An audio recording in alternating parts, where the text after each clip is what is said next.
जय हिंद. मी brigadier Hemant Mahajan Facebook live मध्ये आपलं स्वागत करतो.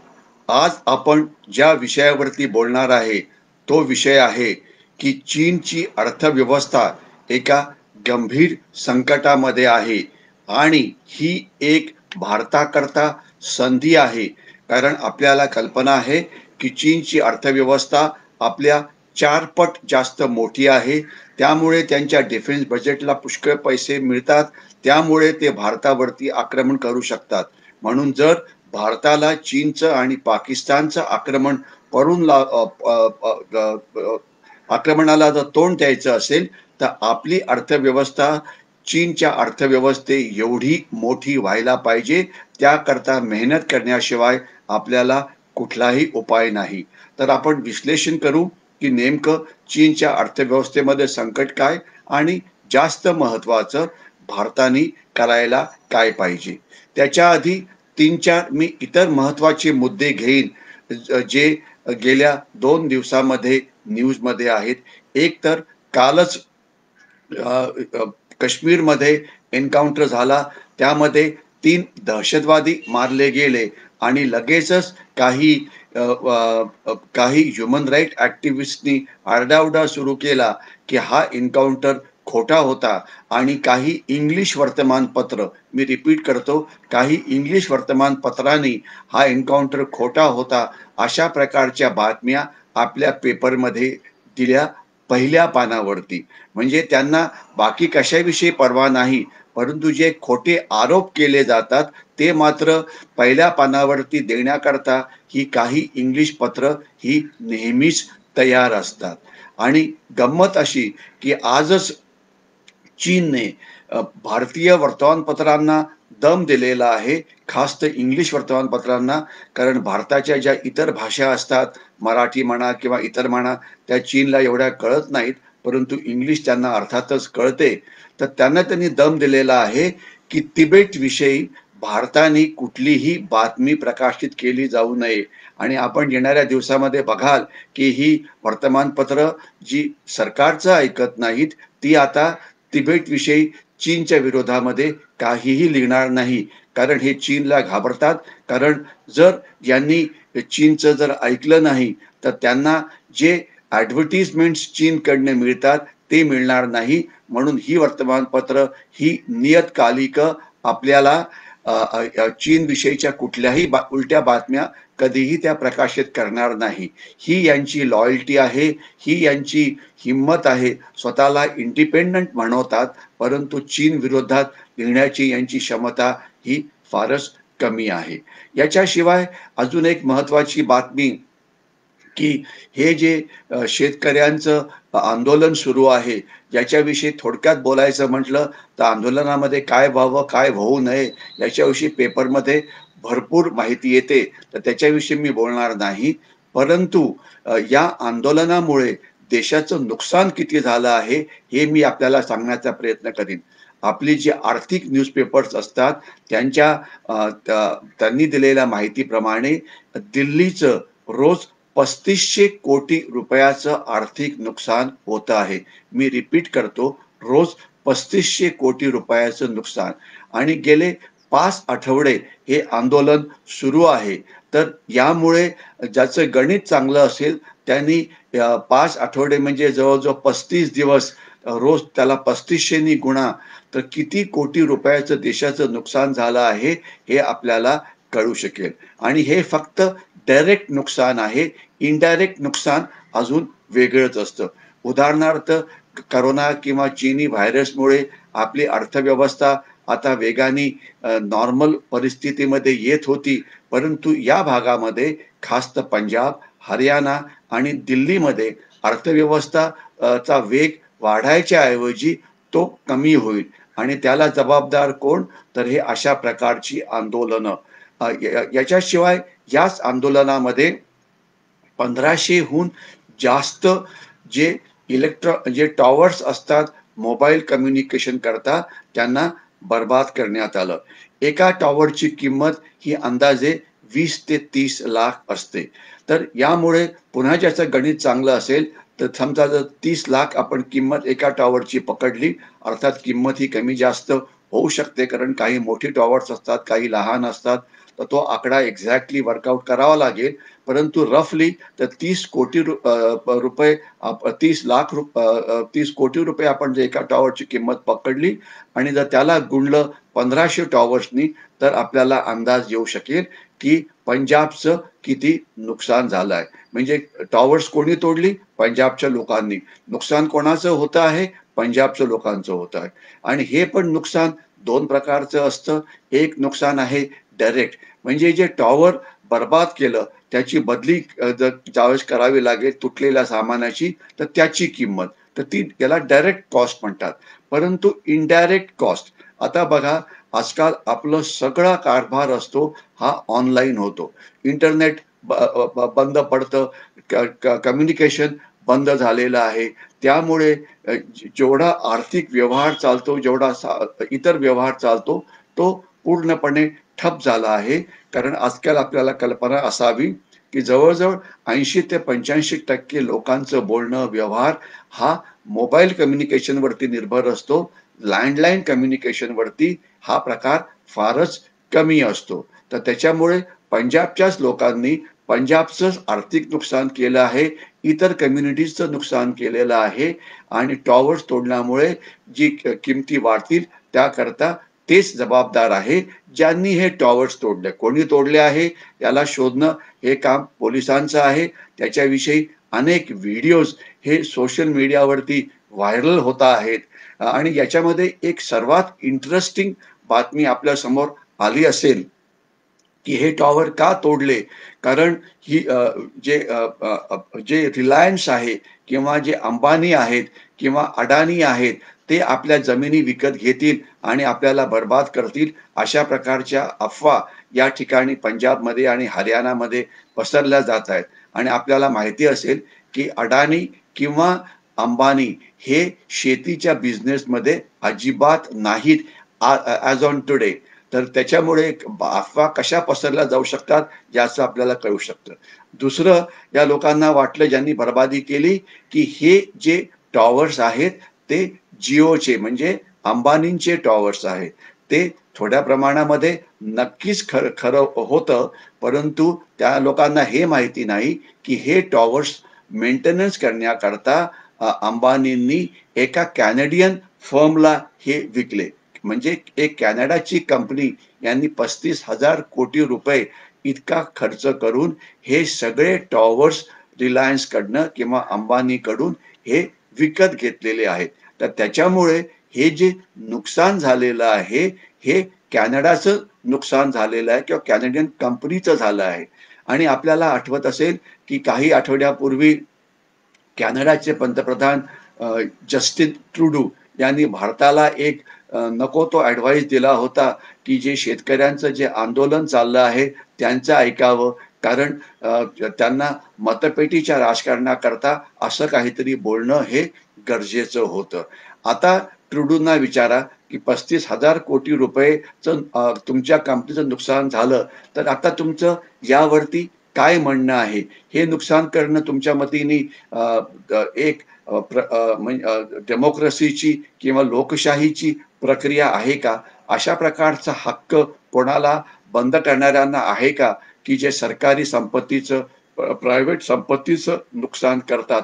हा प्रश्न त्यांना विचारायलाच पाहिजे. आणि याच्याशिवाय दुसरी महत्त्वाची बातमी अशी, की UK म्हणजे युनायटेड किंगडम म्हणजे इंग्लंड, यांच्या वर्तमानपत्रात बातमी आली आहे, की पाकिस्तानमधून मोठ्या प्रमाणामधला तिथला काळा पैसा म्हणजे ब्लॅक मनी किंवा ड्रग मनी किंवा ड्रग्स विकून मिळालेला पैसा किंवा भ्रष्टाचाराचा पैसा, हा सगळा पैसा जो तिथे पाकिस्तानात ब्लॅक मनी समजला जातो, त्या पैशाचा वापर करून युनायटेड किंगडममध्ये म्हणजे इंग्लंडमध्ये हे पाकिस्तानी घरं किंवा इतर प्रॉपर्टी विकतात.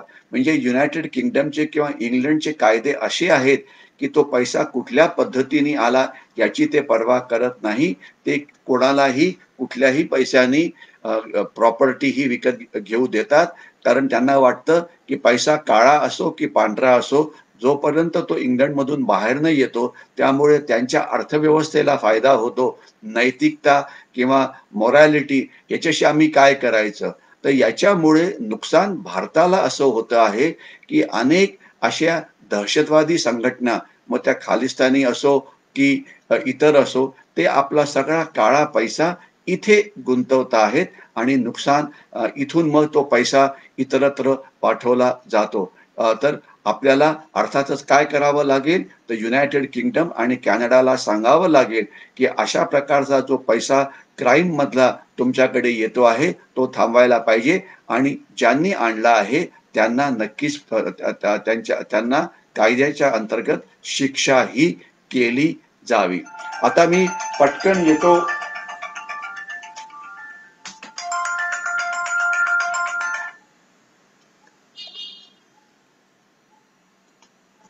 आता मी पटकन येतो. सॉरी, जरा फोन करता माफ करा, एक अचानक फोन मध्ये आला. आता मी पटकन येतो चीनच्या अर्थव्यवस्थेकडे, ज्यांची परिस्थिती ही अतिशय गंभीर आहे. गंभीर ही कशा करता, तर आज चीनमध्ये ज्या लहान कंपन्या असतात त्यांना जे लोन मिळायचं, तर त्या लहान बँका किंवा लहान कंपन्यांना मिळणारं लोन, तिथे एक मोठं संकट निर्माण झालेलं आहे. कारण इतकं जास्त लोन किंवा कर्ज देण्यात आलं, की या कंपनीची ती फेडायची क्षमता नाही. त्यामुळे बॅड लोन्स किंवा खराब, की जे लोन्स परत केले जाऊ शकत नाही, त्याची संख्या वाढल्यामुळे या सगळ्या कंपन्यांचं लोन हे बंद करण्यात आलं. एवढंच नव्हे, तर याशिवाय चीनमध्ये एक P2P म्हणजे एक अशी एक व्यवस्था सुरू झाली होती, की कुठल्याही माणसाला जर कुठल्या दुसऱ्या माणसाला लोन द्यायचं असेल, तर तिथे काही ॲप्स तयार करण्यात आली होती. काही कंपन्या तयार झाल्या होत्या. त्या ते लोकं डायरेक्टली सरकारला मध्ये न येऊ देता लोन द्यायच्या. याच्यामुळे अनेक चीनी लोकांनी जास्त उत्पन्न मिळवण्याकरता अशा प्रकारच्या संस्थांच्या मधून इतरांना लोन म्हणजे कर्ज देणं सुरू केलं आणि त्याला अतिशय मोठा इंटरेस्ट हा दिला जात होता. म्हणजे उदाहरण द्यायचं म्हटलं, तर चीन मध्ये तिथल्या लोकांना 3 किंवा 4% एवढंच व्याज मिळतं त्यांच्या फिक्स्ड डिपॉझिटवरती. परंतु या P2P म्हणजे आपण कोणाला डायरेक्ट लोन दिलं, तर तुम्हाला मिळणारं व्याज हे 10%, 11%, 12% इतकं जास्त होतं. त्यामुळे अनेक सामान्य नागरिकांनी अधाशीपणे जास्त पैसा कमावण्याकरता अशा कंपन्याच्या नादाला लागून लोन दिली आणि ही लोन हजारो कोटी रुपयाच्या मध्ये आहे. तर चीनी गव्हर्नमेंटला अर्थात ते लक्षात आलं, की यामुळे त्यांच्या अर्थव्यवस्थेला धोका पोहोचतो आहे. कारण कुठलीही अर्थव्यवस्था आज 5 किंवा 6% जास्त रिटर्न म्हणजे परतावा हा देऊ शकत नाही. तर म्हणून त्यांनी हे पूर्णपणे या सगळ्या कंपन्या बंद केल्या आणि P2P म्हणजे पर्सन टू पर्सन म्हणजे लोन जे दिलं जात होतं ते थांबवलं. तर यामुळे काय झालं, आज सामान्य नागरिकांनी ज्यांनी अशा याच्यामध्ये भाग घेतला होता, त्यांचे हजारो लाखो कोटी रुपये आज यामध्ये फसलेले आहेत आणि त्याच्यामुळे चीनमध्ये सोशल टेन्शन्स म्हणजे सामाजिक टेन्शन्स ही खूप वाढत आहेत. म्हणजे एक तर कंपन्या बंद पडत आहेत, दुसरं लोन अशा प्रकारे जे दिलं जात होतं ते थांबवण्यात आलेलं आहे.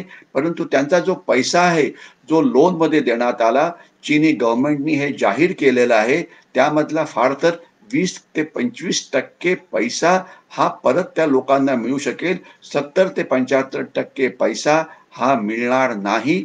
तो कायमचाच त्यांच्या खिशामधून चालला जाईल. ज्यामुळे हजारो, लाखो असे चीनी नागरिक आहेत, की ज्यांना प्रचंड पर्सनल लॉस असा होणार आहे. याच्याशिवाय एक अर्थव्यवस्थेलाच संबंधित अजून एक बातमी प्रकाशित झाली, की चीनचा सर्वात मोठा जो कॉर्पोरेट वर्ल्डचा मुख्य आहे किंवा सर्वात मोठा जो इंडस्ट्रियलिस्ट आहे, त्याचं नाव आहे जॅक मा. म्हणजे अलिबाबा नावाची जी कंपनी आहे ती त्याची आहे आणि तो सर्वात श्रीमंत, सर्वात एफिशियंट असा एक इंडस्ट्रियलिस्ट मानला जातो. परंतु त्यांनी चीनचे प्राईम मिनिस्टर शी जिनपिंग यांच्या विरुद्ध काही बोलण्याचा प्रयत्न केला. शींना राग आला आणि त्यांनी आता जॅक माला धडा शिकवायचं ठरवलं आहे. त्यामुळे जॅक माच्या सगळ्या कंपन्या आता नुकसानीत जायला लागल्या. जॅक मा सगळ्या जगात पसरला आहे. त्याचे हजारो कोटी रुपये वेगवेगळ्या स्टॉक मार्केटच्या कंपन्यांमध्ये गुंतलेले आहेत आणि ज्या वेळेला त्याच्यावरती अशा प्रकारची बंदी घालण्यात आली तर ते स्टॉक मार्केटमधल्या त्याच्या शेअर्सची किंमत कोसळली आणि यामुळे त्याचं प्रचंड नुकसान झालेलं आहे. आता तुम्ही म्हणाल की जॅक माच्या नुकसानाशी भारताला काय करायचं? याचं असं की जॅक मा एक मॉडेल होता चीनी लोकांकरता की जो आपल्या कर्तृत्वाने तो पुढे आला होता आणि त्यांनी सगळ्या जगभरात तो एक मोठा इंडस्ट्रियलिस्ट बनला होता. तर त्याच्यामुळे आता चीनी जे बाकी इंडस्ट्रियलिस्ट आहे, चीनी जे बाकी कॉर्पोरेट आहे, त्यांना तो एक धडा आहे की तुम्ही कितीही मोठे झाला तरी पण तुम्ही चीनी सरकारच्या विरुद्ध, चीनी कम्युनिस्ट पार्टीच्या विरुद्ध काहीही बोलू शकत नाही. हे जर तुम्ही बोललं तर जसा आम्ही जॅक माचे सगळे कारभार आता बंद करतो आहे तसे तुमचे केले जाईल. यामुळे चीनी अर्थव्यवस्थेला पुन्हा एक प्रचंड मोठा असा धक्का बसलेला आहे आणि आपल्याला कल्पना असावी की जे लोन विषयी मी जे बोललो होतो अशाच प्रकारची लोन ॲप्स काही चीनी नागरिकांनी भारतामध्ये सुद्धा सुरू केली होती. मी रिपीट करतो, काही चीनी नागरिकांनी लोन ॲप्स ही भारतामध्ये सुद्धा सुरू केली होती आणि अनेक भारतीयांनी त्यांच्याकडून स्वस्तात मिळतं म्हणून लोन द्यायचा किंवा घ्यायचा प्रयत्न केला होता. आता चीनमध्ये ते पकडले जात आहेत. तर ज्याचे जे संयोजक भारतामध्ये होते त्यांनी भारतातून पळून जायचा प्रयत्न केला आणि आजच आपण पेपरमध्ये बातमी वाचली असेल की त्यांना इंदिरा गांधी एअरपोर्टवरती अटक करण्यात आली. आशा करूया की ज्या भारतीयांचा पैसा या चीन्यांनी पळवला होता तो परत मिळण्यामध्ये आपल्याला यश मिळेल. याच्याशिवाय अजून एका महत्वाच्या बाबीवरती मी बोलीन, कारण चीनची अर्थव्यवस्थेवरती जर बोलायचं म्हटलं तर त्याला पुष्कळ वेळ लागतो आणि आपल्याला पुढच्या 2 मिनिटामध्ये आपलं सगळं बोलणं हे थांबवायचं आहे. म्हणून मी आता शेवटी एकदम पटकन महत्वाच्या विषयावरती येतो की जर चीनच्या अर्थव्यवस्थेत गंभीर संकट निर्माण झालं आहे तर याचा भारताकरता काय फायदा? याचा फायदा असा आहे की यामुळे चीनची आर्थिक ताकद ही कमी होते. जर भारतीयांनी मेहनत केली आणि भारतीयांनी जर आपल्या अर्थव्यवस्थेला पुढे वेगाने घेऊन गेलं तर भारत आणि चीनच्या अर्थव्यवस्थेमध्ये जी आज तफावत आहे की जी प्रचंड आहे, म्हणजे चीनची अर्थव्यवस्था आपल्या चौपट जास्त आहे. तर याचा अर्थ असा की चीनचा अर्थव्यवस्थेचा जर वेग कमी झाला आणि आपला वेग जर त्यांच्याहून जास्त वाढला तर पुढच्या 10-15 वर्षामध्ये आपली अर्थव्यवस्था ही चीनच्या पुढे जाऊ शकते. परंतु त्याकरता भारतीयांना मेहनत करावी लागेल. बंद आंदोलनं ही थांबावी लागतील. स्वतःची संपत्ती जाळणं, स्वतःची संपत्ती डिस्ट्रॉय करणं हे थांबवावं लागेल. मेहनत करावी लागेल. असं झालं तरच आपली अर्थव्यवस्था ही चीनपेक्षा जास्त वेगाने वाढू शकेल. तर आशा करूया की ही जी संधी आपल्याला मिळालेली आहे, चीनच्या अर्थव्यवस्थेला उत्पन्न झालेल्या वेगवेगळ्या मोठ्या धोक्यामुळे आपण याचा सदुपयोग करू आणि आपल्या अर्थव्यवस्थेचा जो वाढण्याचा वेग आहे तो अजून जास्त वेगाने वाढवू. मी इथेच थांबतो. आपल्याला जर हा व्हिडिओ आवडला असेल तर याला जरूर लाईक करा आणि जास्तीत जास्त लोकांशी शेअर करा. कारण आपण ज्या वेळेला भेटतो त्यावेळेला देशाच्या सुरक्षेच्या वेगवेगळ्या आयामाविषयी बोलतो आणि देशाची सुरक्षा हा आता एक्सपर्ट्सचा विषय राहिलेला नाही. हा आता सैन्याचा विषय राहिला नाही. देशाची सुरक्षा हा प्रत्येक सामान्य माणसाकरता एक अतिशय अत्यंत महत्त्वाचा विषय आहे. कारण खास तर प्रोपगंडा वॉरफेअर, सोशल मीडियावरती सुरू असलेल्या काही-काही चुकीच्या बातम्या ज्यामुळे सगळ्यांवरती परिणाम होतो. तर म्हणून आपण सगळ्यांनी सायबर वॉरियर बनून देशाच्या सुरक्षेमध्ये आपला हातभार हा लावायलाच पाहिजे. मी थांबतो इथेच. जय हिंद.